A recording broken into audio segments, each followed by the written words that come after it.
The CBS Radio Mystery Theater presents...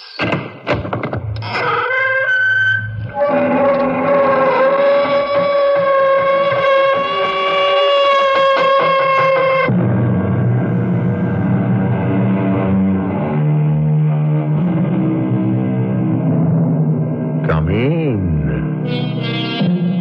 Welcome. I'm E.G. Marshall. Enter our mansion of mystery. And it's mystery we have in store for you today, in a house nestled in the pleasant English countryside.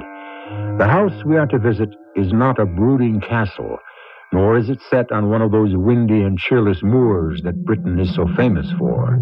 It's a modest two-story cottage, high on a rise that overlooks the tiny hamlet of Salford below.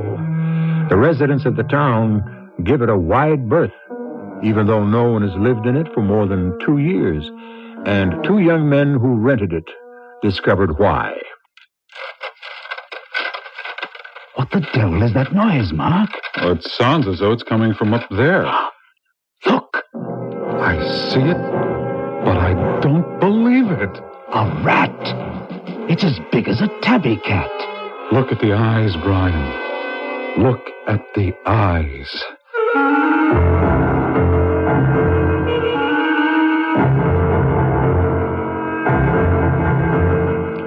Our mystery drama, The Judge's House, is based on a story by Bram Stoker and was written especially for the Radio Mystery Theater by Bob Juran. It stars Gordon Gould and Lloyd Battista. I'll return shortly with Act 1.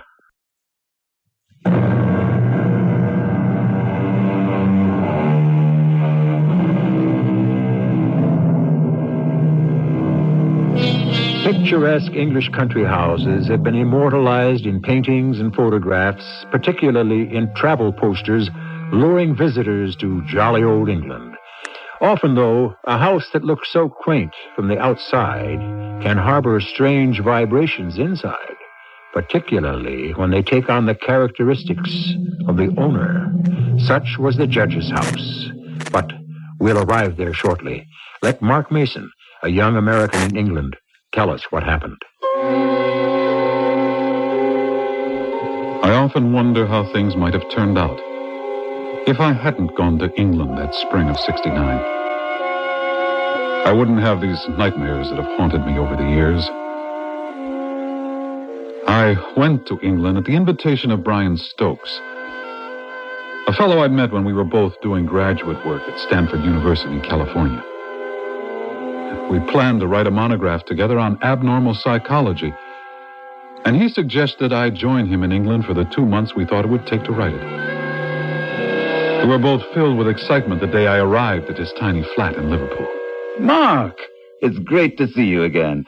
What a time we'll have. Oh, I can't wait to see the Liverpool sights. Oh, we won't be working here, Mark. Too many distractions. I've rented a cottage at Salford. Complete privacy, the agent said. Hasn't been lived in for 2 years. But he said he'd clean it up a bit. Got it for a song. You look disappointed. Where is this Salford? About 100 kilometers east of the city. Lovely village. Quiet and remote. Just what we need to work. When do we start? We'll motor up Saturday. So that leaves us 2 days here to make a tourist out of you. Freshen up, and we'll take in some of the nightlife you've always been chasing after. There'll be precious little in Salford, I'm afraid.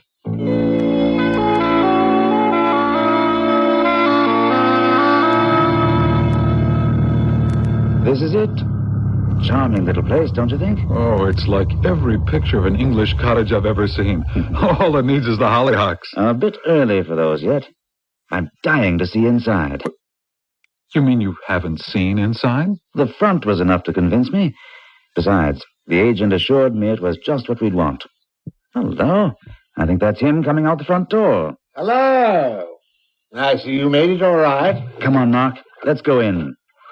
You made good time from Liverpool. Didn't expect you till after 4. Roads were good. This is my friend from the USA, Mark Mason. Mr. Sheffield. How do you do? Nice to meet you. Place is all tight and tidy. I had a woman in straightening up the past 2 days, and I lit a fire for you. Makes things a bit cheery. Very thoughtful. What Is that on the roof? A bell tower? Oh, yes. Yes, the bell's still there, as a matter of fact. Here we go now. Furniture's a bit stodgy, but serviceable. Ooh, that's some fireplace. Oh, it must be 8 feet across. 9 to be exact. I had a good supply of wood put round back. You'll need it. It couldn't be better. Oh, and look, this must be the bell rope. That's what it is. It's attached through that hole in the ceiling and up to the tower. Well, let's give it a tug. No, don't. Something the matter? It, might startle the village. Oh, is that bad? They're a bit superstitious, you know. The villagers are afraid of this house. At one time, it belonged to a Judge Harrison Schelling. There he is, in that portrait over the fireplace. Ever heard of him? Schelling. No. Was he famous? Infamous is the word. Oh? He was known as the hanging judge. He sent more people to the gallows than any other 10 judges put together. Oh, nice guy. He was really hated and feared. The reason I asked you not to ring the bell is because the judge, so the story goes, would ring it on the day of every hanging he ordered. Ugh. He must have been a fiend to take such delight in such a macabre custom. Well, he's not still around, is he? Oh, no. He died 30 years ago.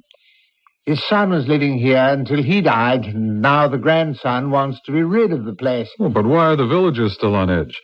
I think very few of them were around when the old boy was handing out his hanging orders. Well, that's true, but in these small villages, Mr. Mason, legend dies hard. They all believe the judge's spirit is still here in Salford. If that bell were to ring, well... They might think someone was going to die. Precisely. We won't do anything to increase their fears, like ringing the bell.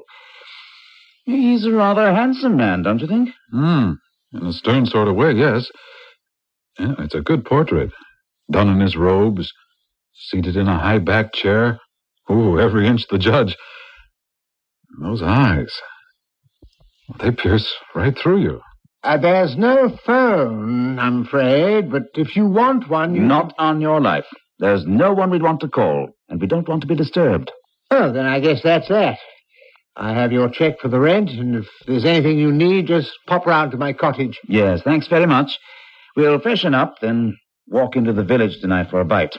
We passed a nice-looking pub on the way up. Oh, yes, Andy Morn's place. Nothing better between Liverpool and Manchester.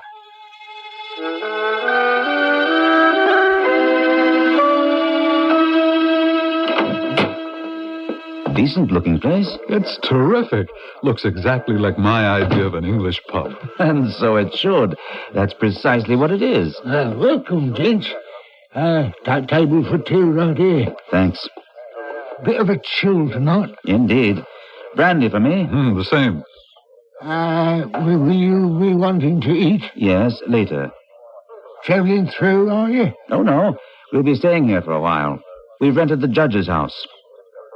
You what? My friend and I are working on a paper together. We'll be living in the judge's house. You're not serious. Oh, we know. The agent told us about... Oh, McKenna. What does he know? Lads, you mustn't stay up there. Not on your life. Well, the place suits us just fine. What did McKenna tell you? That you all think the judge's spirit haunts the town. Aye. We don't think. We know. I'll be back with your brandy in a jiff and a bit of advice along with it. Everyone's looking at us. Always that way when strangers come in. But I guarantee they'll be staring harder when old Andy tells them what we're up to. Makes it more of an adventure. Flaunting superstition right in their faces. There you are, boys. 2 brandies. Now, if I might just sit down a moment. Listen. I know you don't want to hear this, but... On the contrary, it makes our position all the more exciting. I wouldn't make light of it, sir. Oh, go ahead. It's true. The old fiend spirit still haunts the hills of Salford. We've got proof. Really? It's been no coincidence that every time there's been a death in Salford for the past 2 years, since the house was empty, the bell in the tower rang on the day the person died, before they died. But who'd ring the bell? The judge, lad. The judge. He's still up there. Mark me. Suppose it was the wind swinging the bell. Oh, come on now. What you take me for? There was no wind the first time and any other time. That first day, we all remember it. I'll tell you, one clear morning, the bell starts ringing and ringing. Well, what makes you think it was the judge's ghost? We all ran up to see who was pulling the bell rope. Thought it might be kids on a prank, you know. And you saw the judge? No. We peered in the window, and the rope was swinging like mad, and the bell was ringing. But there was nobody in the room. Who else but the ghost of the judge could have been pulling that rope? I tell you, there was no one there. And then someone died? Aye. Old Tally. Been sick with pneumonia for 2 days. Died that night. And then there was Mrs. Allen. Next time the bell rang, she tripped over a cat, hit her head, and that was that. Well, I guess you'd have no reason to lie about it. I suppose this did happen. 4 times. Did anyone die without the bell ringing? Not in the past 2 years. Since the judge's son died and left the house empty? Right. Then the bell ringing doesn't really cause the deaths. Of course not. But how does the old monster know when to ring it? Always when someone is going to die. Have you thought about going up and dismantling the bell? Well, that would put an end to it. If you could get a man to go near that place. Well, we'll be living there. We'll have a look. You're still going to stay there? After what I just told you? Of course. I can't believe it. Well, it won't hang on my conscience whatever happens to you. You don't want to believe me? It's your business.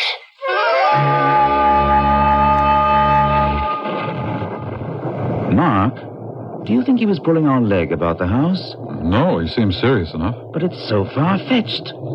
Ghosts don't pull bell ropes. I rather think your theory about the wind might have some substance. Perhaps. But there's a wind tonight and not a sound from the bell. Let's have a look at it from inside. Now? Why not? We have a flash. There must be a way up from the upper floor. All right, why not? There. That small ladder going up to the trapdoor. That's got to be it. You want to go first? Here goes. The thing's probably rusted shut by now. Hope I can budge it. Any luck? Yes. There it goes. Can you see it? Oh, the bell's enclosed in a housing. Wind couldn't get at it. Not a big one either. Looks like the dinner bell they used to ring at prep school. Want to take off the rope and give the villagers a break? Should I? Well, maybe not. We better not. Brian, what are you doing? Stop that thing. I didn't touch it. I didn't touch it, Mark. I'm coming down. The damn thing just started clanging. Then someone is down there in the living room, pulling that bell rope.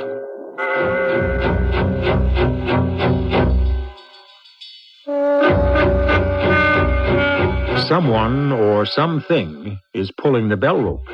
Certainly not one of the villagers who fear the judge's house.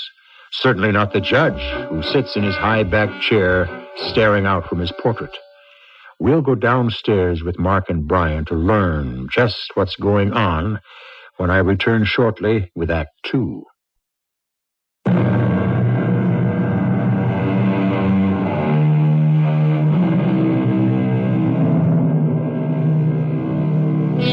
The bell the old judge used to ring on execution day of victims he had sentenced begins to ring of its own accord, or so it seems, for Brian, who was inspecting it, never touched it. But two educated young men aren't taken in by myths, superstitions, or ghosts. There's a practical explanation for everything. Someone's down there pulling on that bell rope. Come on! How did anyone get in? We'll find out. This is as crazy as the story that innkeeper told us. The bell stopped. Look! The rope's still swinging. Well, someone did that, Brian. He's got to be in the house. But where could he go? It only took us moments to come down the stairs. There's no place for anyone to hide. Well, have you got any ideas? No. But the villagers must be having kittens down there. You said it. They're wondering who's next. What the devil is that noise? It sounds as though it's coming from up there. Mark, look. At the hole in the ceiling for the bell rope. I see it, but I don't believe it. A rat. As big as my grandmother's tabby cat. Look at the eyes, Brian. The eyes. It's the firelight hitting them.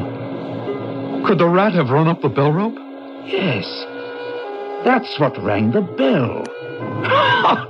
Wait till old Andy and the villagers learn their ghostly bell ringer is nothing but a rat. Well, I hate the thought of sharing the cottage with that. We shan't. We'll get some poison or a trap in the village tomorrow. You'll need a beaver trap to catch that thing. Oh, it keeps staring at us. Poison will do the trick. Oh, whew. Well, it backed away from the hole. But it's still up there on the eaves somewhere. Maybe we ought to drive down tonight for the poison. The innkeeper probably has some. We'll do it in the morning. Well, I'm not going to sleep too well with that thing scratching around in the walls. Tomorrow it'll be dead. That rat just rang its own death knell.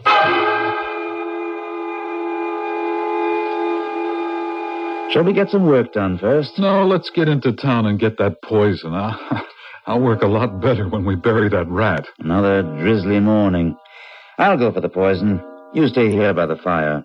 No need for us both to ride down. Okay, if you don't mind. I'll put on another pot of coffee. Now bring some fresh eggs from the village.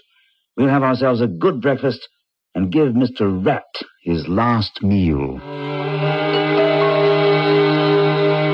I watched Brian get into his convertible and swing down the curving road toward the village. I threw another log on the fire. And as I headed for the kitchen to start the coffee, I had the feeling that I was being watched. And I was. I looked up into the eyes of the judge in the portrait. The sensation was incredible. Up to now, I'd only given the portrait a passing glance. But now the eyes seemed to burn right through me. There was animation in them. They were watching every move I made. I moved closer to the mantel to study the canvas. Here was hate. Revenge and madness rolled into one face. But the eyes, those incredible eyes, I had to turn away. And when I did, it was only to meet another pair of eyes. The rat was looking down at me from the hole in the ceiling. It sat there, unmoving. As unmoving as the judge in the portrait. I picked up a small log from the hearth and threw it up at the rat. Oh, I missed. But the rat disappeared into the eaves. And I busied myself in the kitchen until I heard Brian coming in the front door. Hello, Mark? I'm back. In the kitchen. Coffee's ready. I got the rat poison and a lecture to boot. A lecture? Seems the shopkeeper's as queer about this house as Andy down at the pub. A rat, he says. Fat chance. It's the old judge ringing that bell. Did he say anything about the bell ringing last night? Of course. They're all in an uproar. Brian, I want to tell you something. While you were gone, I saw the rat again. It looked down at me from that hole up there. Well, this stuff will soon take care of him. As I looked back at it, I saw the eyes of the judge. What? The eyes of the judge in the portrait. They looked at me with the same intensity as the eyes of the rat. Well, we'll take the portrait down if it bothers you. And as for the rat, he's about to have his last meal. Oh, maybe it was being here alone. My imagination worked overtime. We'll spread this poison around and get some work done today. May as well start laying out the structure. Where should we put that stuff? Oh, it always seems to appear up by the bell rope. Must have his nest there. We'll put some up there and some in the pantry just in case. I sure hope it works. The chap in the village guaranteed it. Get me that stepladder from the kitchen and I'll sprinkle these pellets in the rafters around the bell rope hole. You better be careful, Brian. Those rats can be vicious. I hope you got enough of that stuff. We'll soon see. Better take the flash. Yes. Any sign of Brother Rat? Not so far. No, it's not up here now. What is up there? Just a cramped space between the ceiling and the bedroom floor. Yeah, that does it. Hello, what's this? What did you find? A big book of some kind. Like a scrapbook. Bring it down. I intend to. Must have been up there for years. I'm surprised the rat hasn't chewed it to bits and made a nest out of it. Well, it's almost falling apart. Look, we'll lay it out on the long table. Belonged to the old judge, without a doubt. Looks like a lot of newspaper articles. The judge's press clippings? Yes. From papers 40 and 50 years old. Look at this. Hanging judge sentences 200th to die. He was actually proud of it. So it seems. Here's a picture of him, dated June 19th, 1920. Yeah, same face as the portrait, only a lot younger. Hello. Here's an odd one. Look at this. The British Society of Sorcery will hold its monthly meeting at Society Headquarters, 31 Pembroke Place, on Thursday, October 1st at 8 p.m. Featured speaker of the evening will be the Honorable Judge Harrison Schelling of Salford, whose topic will be witchcraft and the changing form. The public is invited. Well, now we know his hobby. He gets more fascinating all the time. I might make a hobby of him. What about our monograph? It might tie in nicely. Perfectly. We're doing abnormal psychology. A judge into witchcraft. What a case history.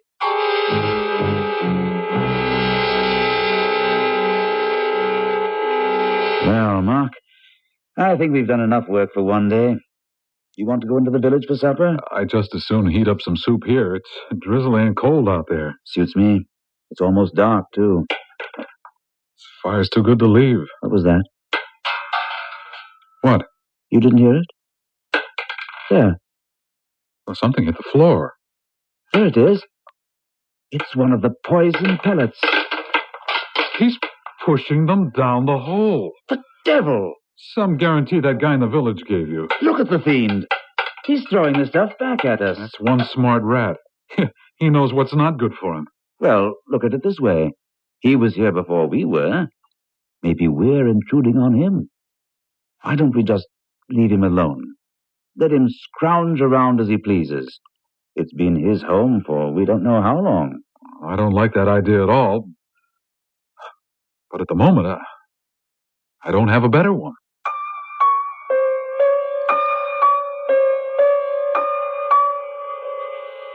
Brian and I had a light supper, did some work, let the fire go to embers, and went to bed. I don't know how long I'd been asleep when I heard Brian yelling at me and dragging me out of bed. Mark, the house is on fire. Hurry! What? The downstairs is ablaze. Look! I couldn't see flames, but firelight flickered around the stairwell. I grabbed my pants and we hurried downstairs. Gosh, it's the fireplace. I thought the whole house was ablaze. Yes, it's the fireplace, but how come? There were just dying embers when we went up to bed. But how did this start up? I don't know. Fascinating, isn't it? It's downright weird. Someone started that fire up again. Curious, all right. But I'll be darned if I'll attach a supernatural significance to it. Some charcoal just flared up. I didn't say it was supernatural. I said someone started the fire up. Are you accusing me of playing tricks on you? Don't be ridiculous. But you picked a dilly of a house for us to try to concentrate in.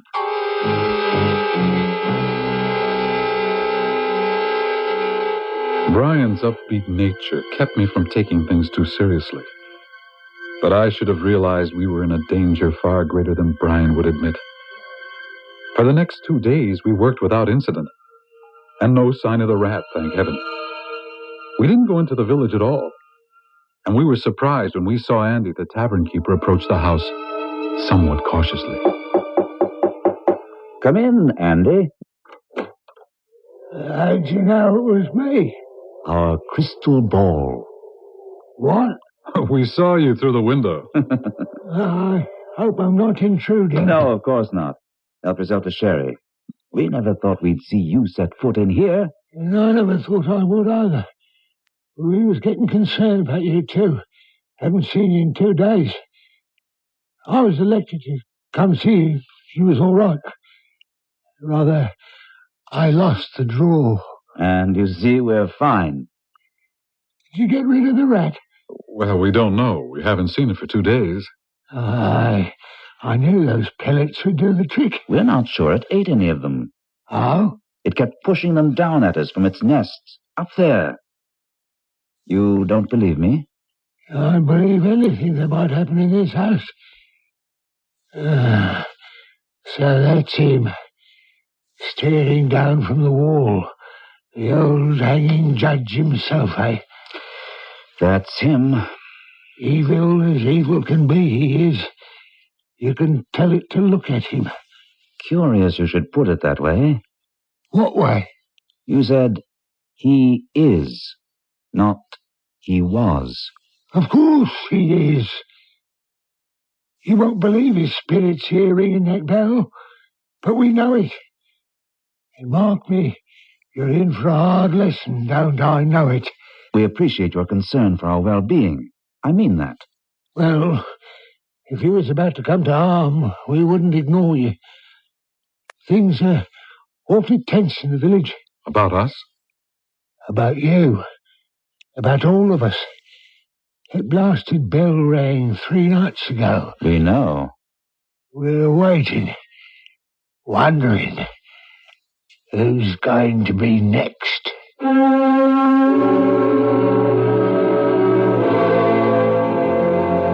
Do not send to know for whom the bell tolls. It tolls for the judge's next victim. But it's merely a gutter rat that rings the bell when it occasionally runs up and down the bell rope to its nest in the eaves. That's what Brian would have the villagers believe, and perhaps he's right.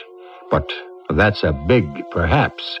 And we'll find out what really goes on in the judge's house when I return shortly with Act 3.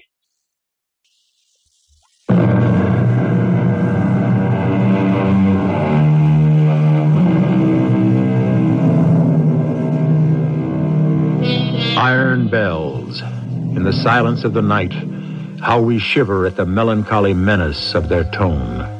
The people of Salford certainly shiver every time the bell in the judge's house rings.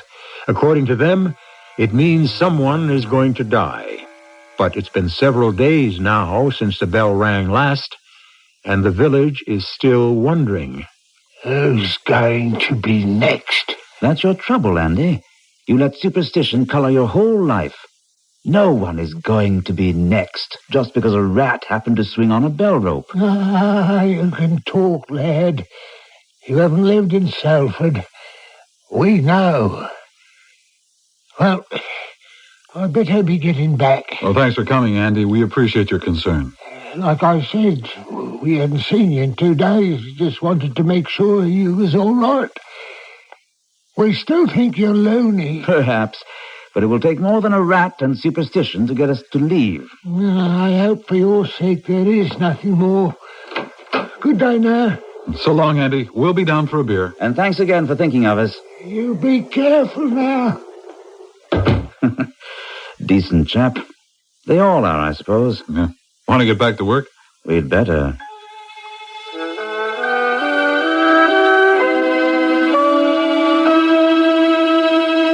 And thus, then, the psyche is turned inward on itself, with no other outlet. Something the matter, Mark? I just can't concentrate. I know I'm acting like one of the villagers, but I can't stand that portrait staring down at us. It really bothers you? Yes, and I'm going to take it down. All right, if you'll feel better.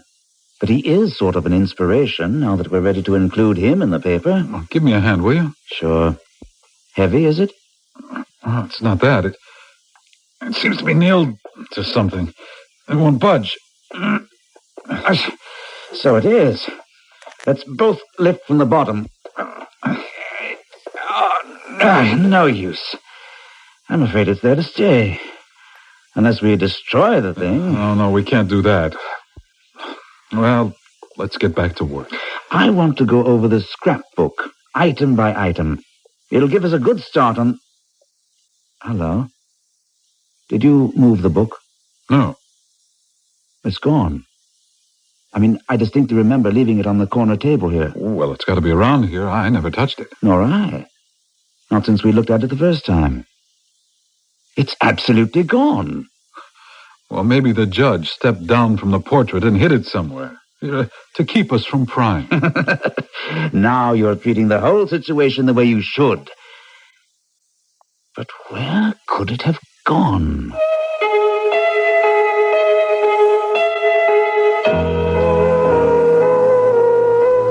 Let's call it a day. It's getting dark. Want to pop down to Andy's for a pint?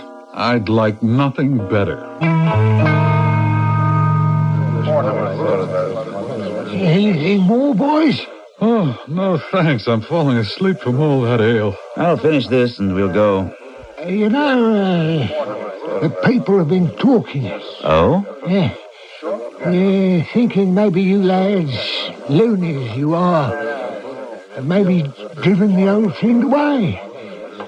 Nothing's happened in the village. If you know what I mean. I think we do. You're going to be here for 2 months. That's good. Just your being there has done something. This is the first time nothing's happened after the bell rang. And we hope it stays that way. We better get back. Let's have the tab, Andy. Good night, boys. It's all on me.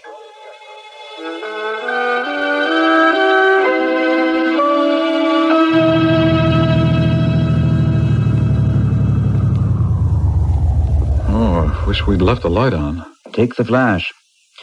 I'll pop round back for some firewood. You go in and stir the embers. Okay. I went into the living room, and before I could turn on a light, I knew I was being watched. I flicked on the light, and the rat was back. It looked over the rim of the hole, its eyes aglow with reflected light. Oh, the chill that ran up the back of my neck was indescribable. The rat stared, unmoving, and then it leaped to the bell rope, swinging back and forth, setting off the clanging, twisting and writhing on the rope as it chewed right through the rope. It fell to the floor with a thud and turned toward me. I raced for the kitchen and slammed the door. I had to get out of the house. I ran through the kitchen to the back door. Oh, but I couldn't budge it. Mark, what the devil's going on? Why was the bell ringing? I can't open the door, Brian. The rat's in the living room. It's crazed. Open the door. I'll push from this side. Ow! Now, what's happened? Oh, the rat's loose in the living room. It's gone mad or something. It attacked me. Now, calm down. Why did the bell ring? The rat chewed through the bell rope. Brian, we've got to leave here. The rat clawed at the door. Let's take a look. No! Don't open the door to the living room. It's there, waiting. I don't hear anything. Well, it's clever. It's waiting for us to come out. I'm going to see. Can you see him? No. Look at the bottom of the door. Scratch marks. Yes, you're right. I could almost put up with the supernatural aspects you find so exciting. But we can't stay with a crazed rat. There's no sign of it now. Come on, let's take a look. Mark. What's the matter? Am I dreaming? Look at the portrait. The The judge? He's gone. He's no longer in it. Everything else is there.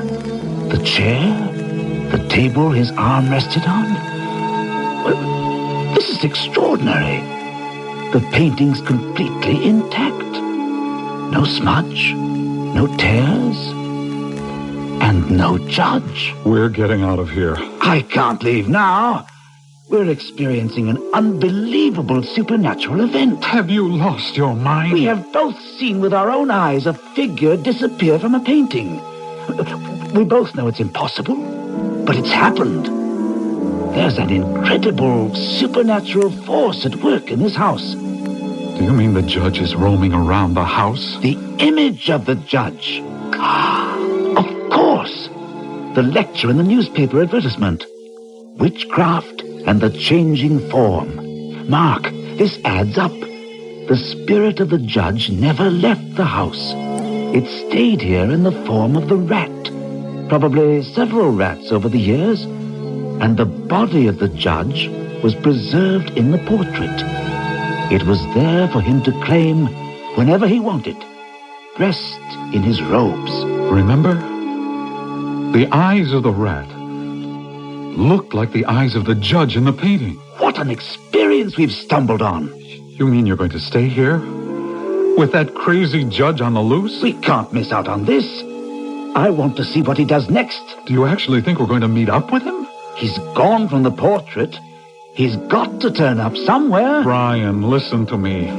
That rat attacked me. That means the judge has murder in mind, too. Look, we have got to get out of here. Mark, there he is. At the top of the stairs. Looming above us, like some colossus, stood the judge. His black robes swirled around him. His long white hair had a luminous glow. And his eyes, those eyes.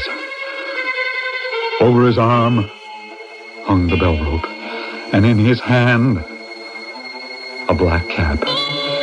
As we stood transfixed, slowly he placed the black cap on his head. The cap British judges always put on when passing a sentence of death. The death cap. Incredible. What a manifestation. He's beckoning to us. I'm going up. No, Brian, you can't. It's only an ectoplasmic manifestation, a spirit. I want to see what it does. It can't hurt us. Let's just leave. Never. See, it's motioning us to follow. I'm going to follow it. Don't. I'm going to see this through. It's moving away. Down the hall. I must see where it goes. And what it does. Brian, please, don't go up there. It's heading for the bell tower. I'm close enough to touch it. Brian. Brian. Answer me, Brian. I raced up the stairs. There was no sign of Brian. I searched every room, every corner of the second floor. Brian and the judge had vanished. I ran back outside, jumped into Brian's car, and headed for help in the village. What is it, lad? The judge, The judge? he's up at the house. Brian followed him. Followed him? Upstairs. But they've both disappeared. Can you get some of the men to come back with me? We have got to find Brian. I don't know. There's none but me who dares set foot within that place. Listen. The bell. Aye. It couldn't ring. The rat chewed the rope clear through. I'm crazy to do it, but I can't leave you alone to face it. Come on, I'll go back up there with you. Roy, Alec, come with us and don't ask questions.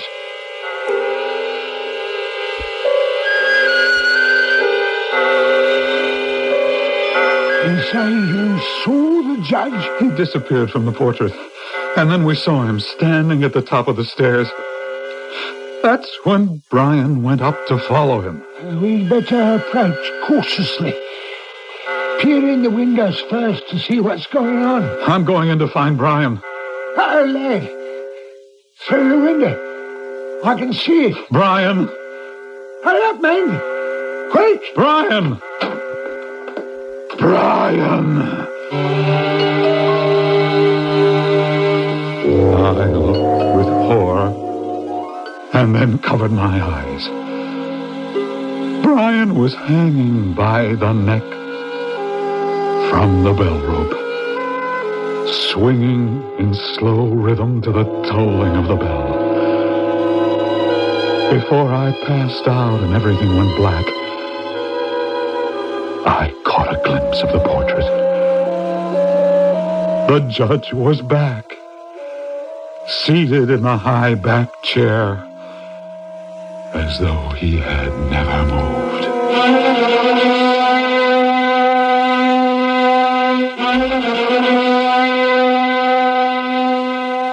I came to on the lawn with Andy standing over me. Are you all right, lad? Yes, but... Brian... Oh, Brian... He'll be all right, too. We got him down in time.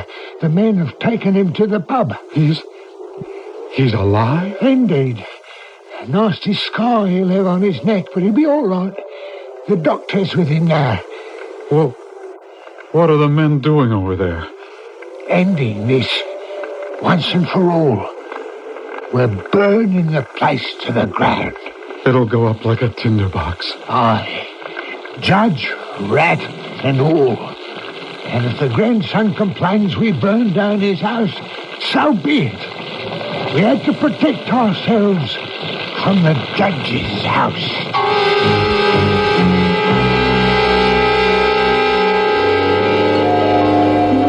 That was the end of it for us. Brian recovered, and we finished our work back at his flat in Liverpool.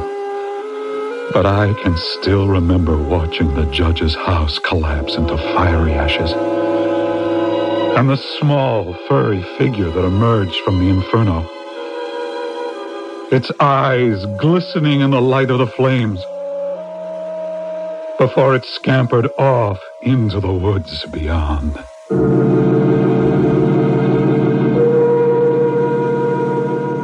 The bell will toll no more over the judge's house. No longer will the villagers of Salford have to live in fear and dread. We know the rat deserted the sinking ship, or fiery house, to be exact. But without the portrait and the bell and the house, he'll probably end up as just another homeless gutter rat. I'll be back shortly.